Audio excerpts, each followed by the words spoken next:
Hello everyone, সবাই কেমন আছেন? আশা করি ভালো আছেন। আমরাও ভালো আছি। নতুন দিনের নতুন একটা ব্লগ ভিডিও নিয়ে আবার হাজির হলাম আপনাদের সামনে।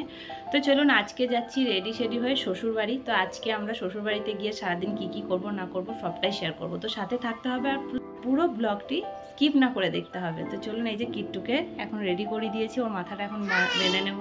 এই যে হাই করছে।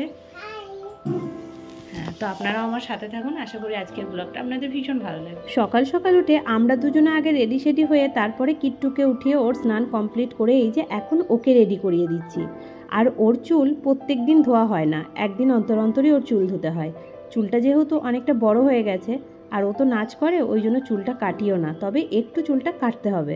তো চলুন এখন ওকে সুন্দর করে রেডি করে দিই। দাদুর বাড়ি আর নানুর বাড়ি যাওয়ার নাম শুনলে ও ভীষণ আনন্দ পায়, কারণ ওখানকার পরিবেশগুলো ওর ভীষণ ভালো লাগে। এখানে তো পুরো দিনই একা থাকতে হয়, যেটুকু টাইম স্কুলে থাকে ব্যাস ওইটুকুই। তারপরে পুরোপুরি আমিই ওর সাথী হয়ে যাই, আমিই ওর বন্ধু হয়ে যাই। যদিও পাশের বাড়ির ওর এক ফ্রেন্ড আছে, তার সাথে ও বিকালটা খেলে, কিন্তু সারা দিনটা আমার সাথেই ওকে কাটাতে হয়। তো কিট্টুকে রেডি করিয়ে দিলাম, এরপরে আমি একটু রেডি হয়ে নিচ্ছি, অনেকটা রাস্তা যেতে হবে। তারপরে বিকালে আবার বাপের বাড়িও যাব। তো চলুন পুরো ব্লগটা আপনারা দেখতে থাকুন। আমার শ্বশুরবাড়ির ব্লগগুলো আপনারা ভীষণভাবে পছন্দ করেন। বিয়ের পরপরই শীতকালটা ভীষণভাবে ভালো লাগতো শ্বশুরবাড়িতে কাটাতে, কারণ চারিদিকটা এতটাই সুন্দর, সর্ষের ক্ষেত, আলুর ক্ষেত। এই ব্লগেই আমি আপনাদের সাথে শেয়ার করেছি যে আমার শ্বশুরবাড়িটা গ্রামের একেবারে শেষ প্রান্তে। আজকের ব্লগে আমি শেয়ার করব যে আমার শ্বশুর গ্রামটা কতটা সুন্দর, মানে যেই সাইডটা আমার শ্বশুরবাড়ি সেই সাইডটা কতটা সুন্দর। এত সুন্দর লেগেছে যে আমি তো গিয়ে ওইদিকে ভিডিও করেছি। তো এই ব্লগে আপনাদের সাথে সেগুলো শেয়ার করব। আমার শাশুড়িমাও বললেন, যাও তুমি একটু ঘুরে এসো ওই দিকটা, খুব ভালো লাগবে তোমার। যখন আমার ছোট ননদের বিয়ে হয়নি তখন শ্বশুরবাড়ি যেতাম আর ছোট ননদকে নিয়ে ওই দিকটা দিয়ে ঘুরতে যেতাম, আমার তো খুব ভালো লাগতো। তারপরে এইবারে আবার একটা রাত ওখানে থাকবো, কারণ বর বললো চলো এইবারে একটা রাত ওখানে থাকি। আর শাশুড়িমাও অনেকবার করে ফোন করছিলেন যে এবারে একটা রাত থাকো। আর কিট্টুরও স্কুলের ছুটি, যার কারণে আরও থাকা হলো। একদিনের জন্য হোক আর 2 দিনের জন্যই হোক, ব্যাগ যে কতগুলো হয়েছে সে আর বলার নয়, কারণ শীতকাল আর মেয়ের জন্য তো একগুচ্ছ ড্রেস নিতে হয়েছে, আর নিজেদেরও অনেক জামা কাপড় নিতে হয়েছে, কারণ আবার বিকেলের দিকে বাপের বাড়িও যাব।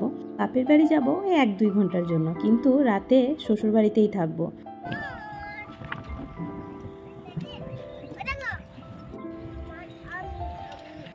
যেই সব জিনিসগুলোর জন্য আমার শ্বশুরবাড়িটা আরও সুন্দর হয়ে উঠেছে সেটা হলো এই পুকুর, আর পুকুরের পাড়ে এই সবজি বাগান। আমার তো এগুলো দেখতে ভীষণ ভালো লাগে, প্রত্যেকবারই আমি আপনাদের সাথে এগুলো শেয়ার করেও থাকি, আপনারা ভীষণ পছন্দও করেন এগুলো দেখতে। আর এই যে একটা শুঁয়োপোকা দেখতে পেয়েছি, যেটা দেখতে আমার ভীষণ সুন্দর লাগছে। আমি আমার বরকে বলছি একটু ভিডিও করে নাও না গো, তাই যে একটু ভিডিও করে নিচ্ছি। আর এই সেই রুম যেটা তো প্রায় ব্লগেই আপনাদের সাথে শেয়ার করে থাকি, যেই রুমটার সাথে আমার 2017-তে পরিচয় হয়েছিল।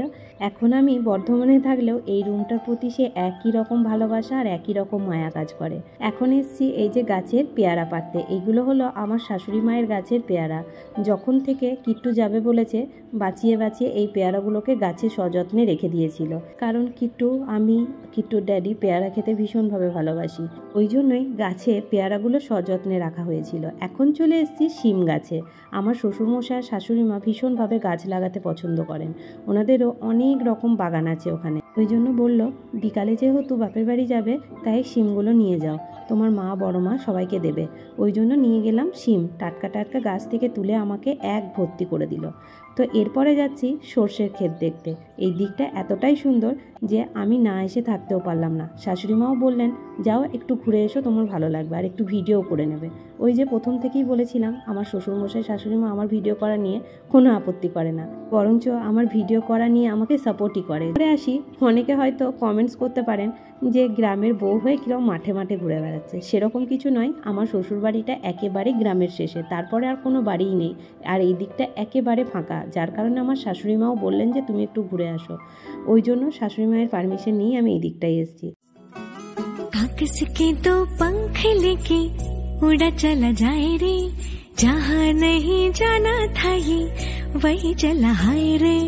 उम्र का ये ताना बाना समझ न पाए रे, जुबान पे जो मोह माया नमक लगाए रे, के देखे न भाले न जाने न दाए रे, दिशाहारा केमन बोका मुंटा रे न पाए रे, जुबान पे जो मोह माया नमक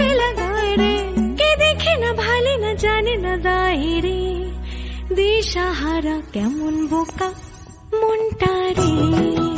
সর্ষে ক্ষেত ছাড়িয়ে এখন চলে এলাম যেখানে অনেক ধরনের সবজি লাগানো আছে। তো কি কি সবজি চাষ করা হয়েছে সেগুলো একটু শেয়ার করব।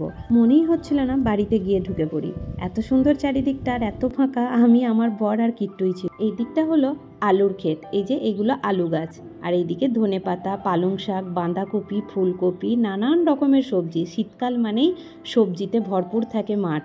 তো এই যে এত সুন্দর যে আমি না ভিডিও করে থাকতেই পারলাম না, আর আপনাদের সাথে শেয়ার করব বলে আরও ভিডিও করেছি। আপনারাও কিন্তু কমেন্টস করে জানাবেন যে আমার ভিডিওগুলো আপনাদের কেমন লাগছে, আর বিশেষ করে এই শ্বশুরবাড়ির ভিডিওটা আপনাদের কেমন লাগলো। যতটা পারছি এই ভিডিওর মাধ্যমে শেয়ার করার চেষ্টা করছি। তো এই যে এই পুকুরটা দেখতে পাচ্ছেন, এই পুকুরটার ওই পারেই হলো আমার শ্বশুরবাড়ি। একটু মাঠে মাঠে অনেকটাই হাঁটার পর এখনও ড্যাডির কোলে চেপে পড়েছে, কারণ ও আর হাঁটতে পারছে না। আগের ভিডিওটায় আমাকে অনেকেই সুন্দর সুন্দর কমেন্টস করেছেন।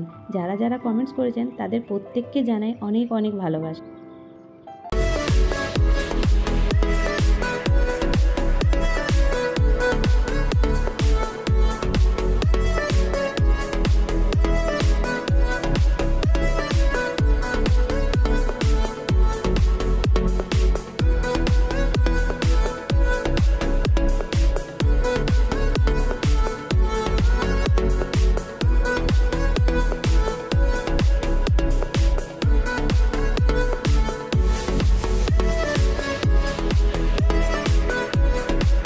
এখন বাড়িতে বানানো হবে দেশি মুরগির ঝোল। এটা হলো পরের দিনের ভিডিও, তারই তোড়জোড় চলছে। তো আজকের ব্লগটা আমি এখানেই শেষ করছি। সবাই ভালো থাকবেন, সুস্থ থাকবেন, আর অবশ্যই সবাইকে ভালো রাখবেন। কমেন্টস করে জানাবেন আজকের ব্লগটা কেমন লাগলো। টাটা।